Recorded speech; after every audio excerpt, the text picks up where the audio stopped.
અસીમ મુનીર પણ બીજી વાર પહોંચ્યા છે તેહરાન। આ પહેલી વાર નથી।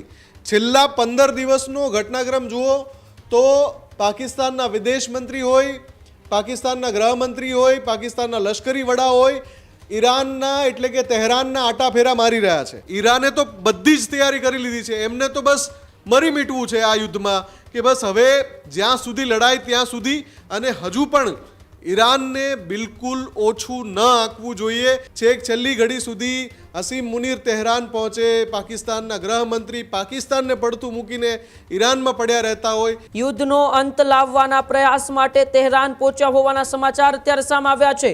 આપણે કોઈ વળાંક કે નિર્ણાયક પરિસ્થિતિ પર પહોંચી ગયા છીએ, આવી વાત ઈરાને કરી છે। હવે અસીમ મુનીર છે તે ઈરાનના તેહરાન પહોંચ્યા છે। હજુ સુધી તમે અમારી ચેનલને સબસ્ક્રાઇબ નથી કરી તો અત્યારે જ ન્યૂઝરૂમ ગુજરાતને સબસ્ક્રાઇબ કરો, ફેસબુક અને ઇન્સ્ટાગ્રામ પર ફોલો કરો।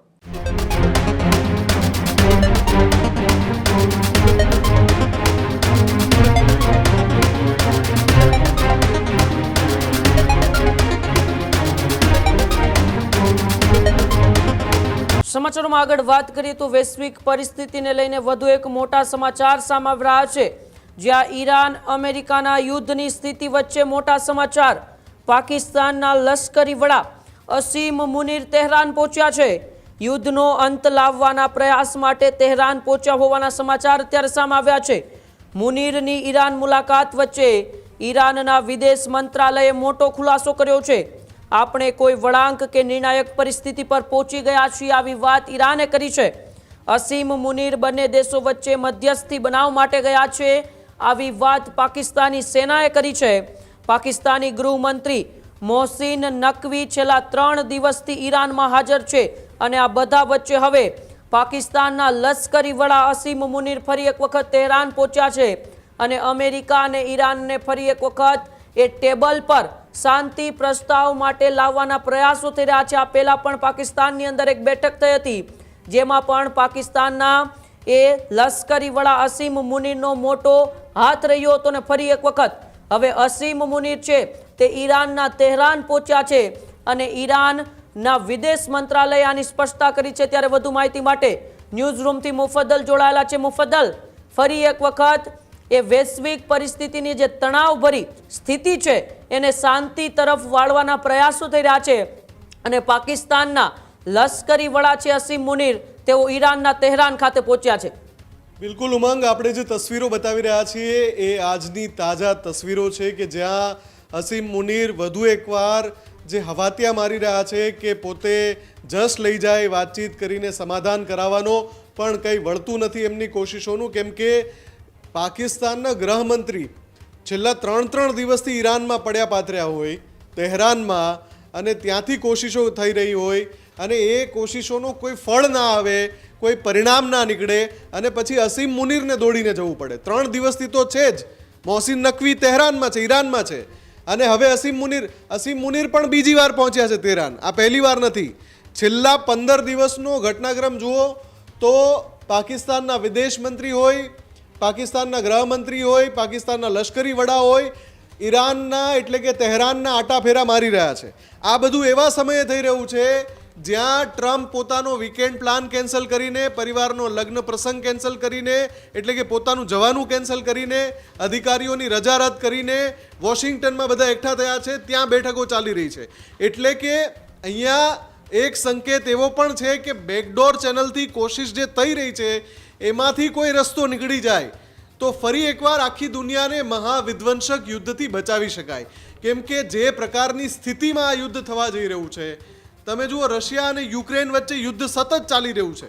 વચ્ચે સીઝ ફાયર આવે તો કેટલું આવે, 2-3 દિવસ 5 દિવસનું। અહીંયા 40 દિવસથી 45 દિવસથી હોલ્ડ ચાલી રહ્યો છે। 1.5 મહિનાથી સીઝ ફાયર છે। 1.5 મહિનામાં ઈરાન એનાથી થાય એટલી તૈયારી કરીને બેઠું છે, અને ઈરાન પહેલેથી જ કહી રહ્યું છે કે અમે તો ફના થઈ જશું પણ છેક છેલ્લા શ્વાસ સુધી દુશ્મન સામે લડીશું। અત્યારે જ્યારે અહેવાલો આવી રહ્યા છે કે ટ્રમ્પ પૂરી તૈયારી કરીને બેઠા છે, એક આદેશની રાહ છે અને સીધું બટન દબાઈ જશે અને હુમલાઓ શરૂ થઈ જશે, ત્યારે ઈરાને કહ્યું છે કે દુશ્મનની કોઈ પણ બેવકૂફીનો માકૂલ જવાબ આપીશું। એટલે જેમ મેં પહેલાં કહ્યું હતું એ પ્રમાણે ઈરાને તો બધી જ તૈયારી કરી લીધી છે। એમને તો બસ મરી મીટવું છે આ યુદ્ધમાં, કે બસ હવે જ્યાં સુધી લડાઈ ત્યાં સુધી, અને હજુ પણ ઈરાનને બિલકુલ ઓછું ન આંકવું જોઈએ. જો ટ્રમ્પ એ નિર્ણય લઈ રહ્યા હશે તો એમની પણ 1 2 3 4 5 6 10 ગણતરીઓ હશે કે ભાઈ આ હુમલો કર્યા પછી શું થશે. ઈરાન બિલકુલ પાછું પડવાનું નથી. એની પાસે જેટલો શસ્ત્રાગાર છે એ ખાલી કરશે તો એનો જવાબ અમેરિકા પાસે શું હશે. યા તો એનો અર્થ એવો થાય છે કે દોઢ મહિનાથી એક પ્લાન જ ઘડાઈ રહ્યો હતો કે હવે પછી જે હુમલો કરીએ એ એવો કરીએ કે ઈરાન વળતો જવાબ આપવાની સ્થિતિમાં ન રહે. પણ ચિંતા એ વાતની છે કે જો એક યુદ્ધ 40 દિવસ ચાલે એનાથી આખી દુનિયાનું અર્થતંત્ર ખોરવાઈ જતું હોય, એનાથી આખી દુનિયાની ઉર્જા વ્યવસ્થા ખોરવાઈ જતી હોય, અનેક દેશોમાં ફુગાવો આવતો હોય, અનેક દેશોમાં લોકો બેરોજગાર થઈ જતા હોય, આખા ઉદ્યોગો બંધ થઈ જતા હોય, અનેક દેશોમાં સ્થિતિ ડામાડોળ બની જતી હોય, અનેક દેશોમાં એવા નિર્ણયો લેવા પડે જાણે કે આર્થિક લોકડાઉન છે, તો પછી આ યુદ્ધનો બીજો પાર્ટ કે જેમાં બંને પક્ષકારોએ દોઢ મહિના સુધી તૈયારીઓ જ કરી છે એ કેટલો ખતરનાક હશે. એ ચિંતા સૌની છે. અને એટલા માટે જ જ્યારે આ બધા ઘટનાક્રમ થઈ રહ્યા છે તો આશા એવી રાખીએ કે વાતચીતનો કોઈ રસ્તો નીકળે. અત્યારે અહેવાલ એવા પણ આવી રહ્યા છે કે સતત બીજી વાર મિડલ ઇસ્ટના તમામ દેશો જે અમેરિકા સાથે છે, અમેરિકા સાથે વાટાઘાટો કરે છે, એમણે પણ એક મેસેજ વોશિંગ્ટન મોકલાવ્યો છે.